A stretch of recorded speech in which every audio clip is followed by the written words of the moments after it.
शाप देऊन टाकला, येणाऱ्या 7 दिवसामध्ये तक्षक नावाचा सर्पदंश होईल आणि तुम्हाला मरावं लागेल. राजाला जेव्हा कळालं, राजाला पश्चाताप झाला केलेल्या कर्माचा, त्याने सर्व संग त्याग केला, गंगेच्या काठावरती आला आणि आपल्या उद्धाराची तळमळ करायला लागला. डगमग डोले माझी पाण्यावरी नाव रे, पंढरीच्या पांडुरंगा बिगी बिगी धार, पंढरीच्या पांडुरंगा बिगी बिगी धार.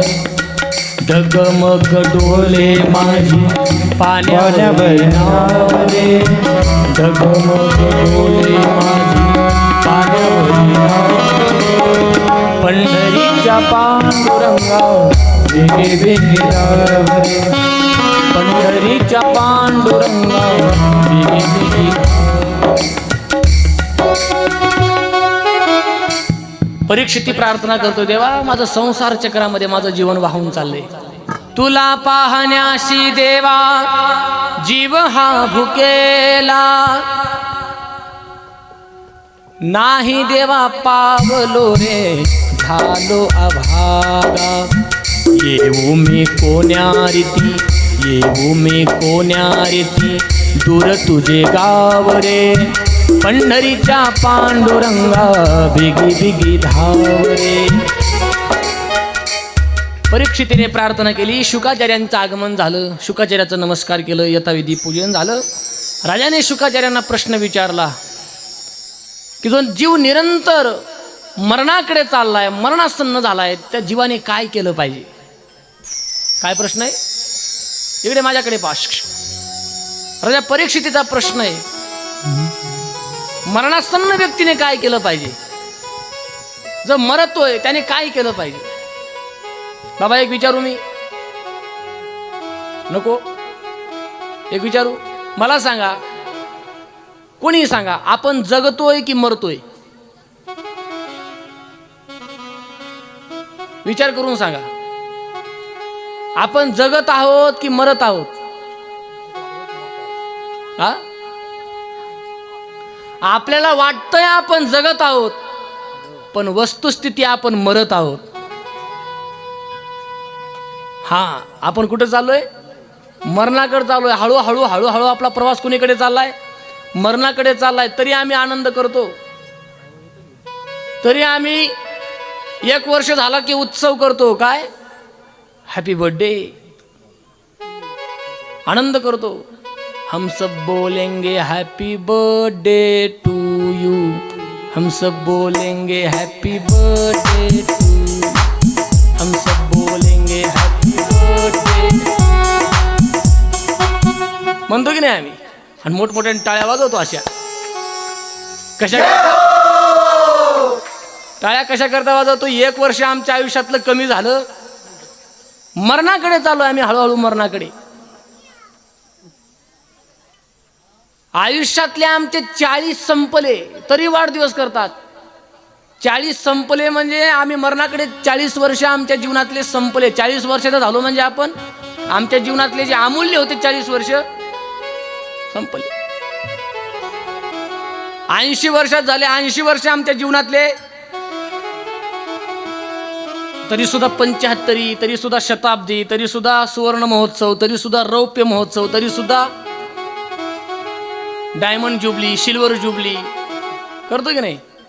अमृत महोत्सव.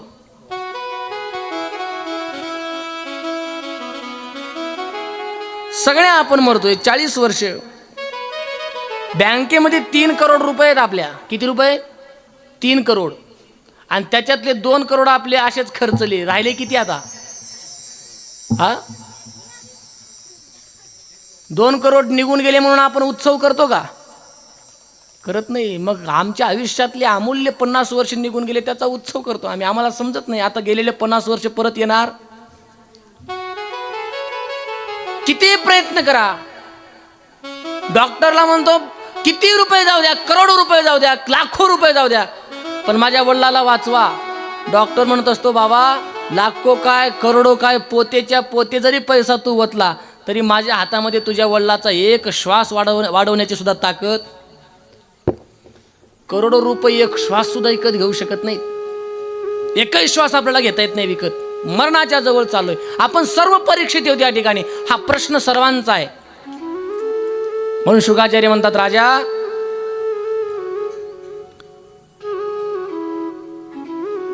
वर्यानेशते प्रश्नम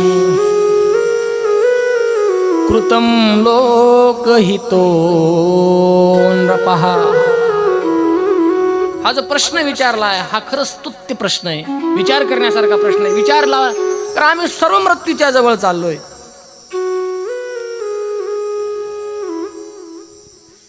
प्रश्न असे असले पाहिजेत महाराज. लोकांचे काही प्रश्न असतात. आम्ही उमरजला असतो, उमरजला मोठ्या महाराजांकडे माणसं प्रश्न घेऊन येतात.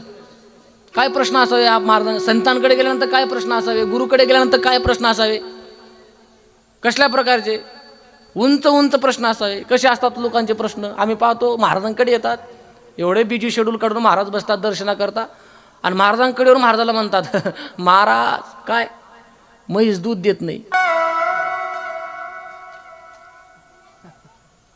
महाराज काय करणार आता, म्हैस दूध देत, महाराज पोराचं लग्न होत नाही.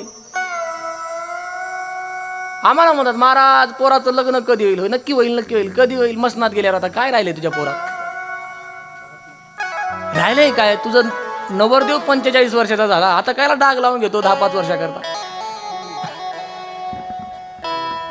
चली जा रही है उमर धीरे धीरे. आयुष्य चाललंय आमचं, हळूहळू आयुष्य चाललंय, संपत चाललंय. आम्ही जवळजवळ आमचा दिवा विझण्याच्या मार्गावर आहे. आता तरी प्रयत्न केला पाहिजे, इमानदारीनं प्रयत्न केला पाहिजे.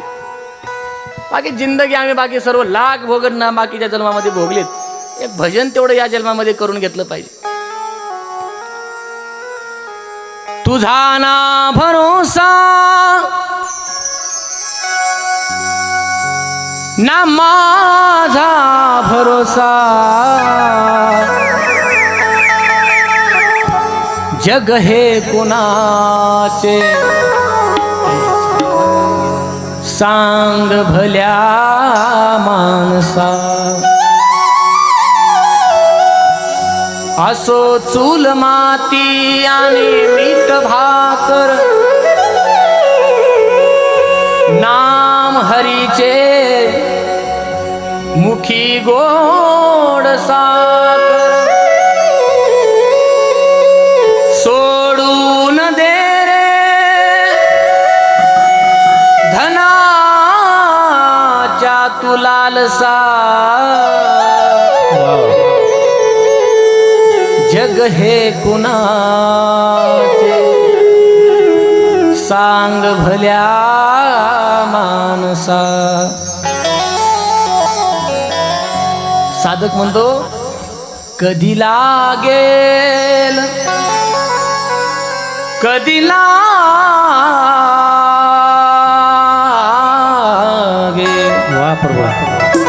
कधी लागेल रे वेड्या तुला,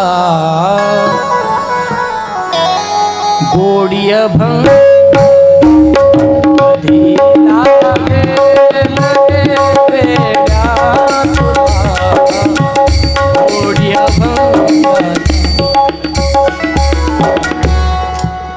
आंघोळ करून आली काय? कधी लागेल रे वेड्या तुला. पाऊस पडला रे, बरोबर. मला वाटलं आंघोळ करण्याच्या अगोदर कधीत नंतर आंघोळ करून आली काय. भजनाची गोडी लागली पाहिजे, प्रश्न असे असले पाहिजे. तेव्हा माझा उद्धार कधी होईल हा प्रश्न विचारला.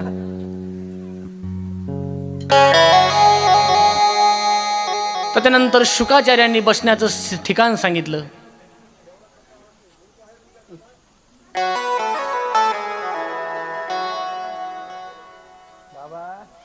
काय झालं बाबा? हा नाही, आम्हाला काही म्हणत नसतं, आम्हाला डिस्टर्ब होतं ना त्या गोष्टीचा.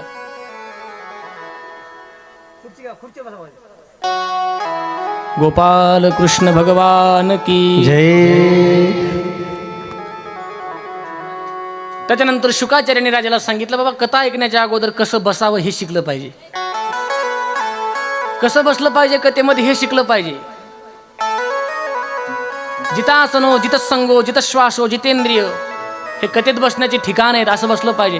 हे पण त्या काळातले. मी माझ्या कथेमध्ये कसले बंधनं करत नाही, कसेही बसा तुम्ही, का कसेही बसला तुम्हाला काय हरकत नाही. कारण सध्याचं शरीर आणि ते शरीर वेगवेगळे आहेत. त्या काळातलं शरीर आणि आताचं शरीर वेगवेगळे. त्या काळातलं शरीराची ना आताच्या काळातल्या शरीराची बरोबरी लागणार.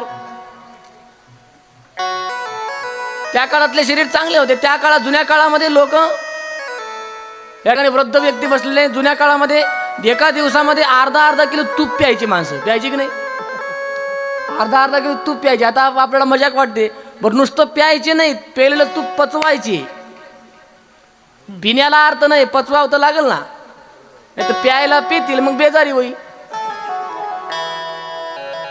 पचवण्याची ताकद होती लोकांमध्ये. इथं असा कोणी आहे का, जुन्यामध्ये कोणी आहे का ज्याने अर्धा किलो तूप पेलेलं आहे कोणी? तेवढे पिले असतील तेवढे. दुसऱ्यात कोणात ताकद आहे? शरीर तेव्हाचे मजबूत होते, कारण तेव्हाच्या शरीराला काम होतं. आता कामही संपले. आमची आई 70 75 80 वर्षाची घरची आमची आजी जात्यावरती दळण दळायची, कारण ताकद तशी होती ना. आता दळण राहिलं नाही, आता धुणं राहिलं नाही, सगळे काम मशीन करायला लागली.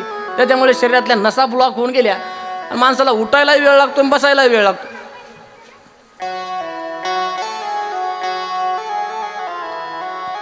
जगाची उत्पत्ती कुठून झाली हा प्रश्न विचारला परीक्षितीने. आणि राजा, हाच प्रश्न तुझ्या आजोबाने विदुराने विचारलेला होता. विदुरजीने हाच प्रश्न विचारला.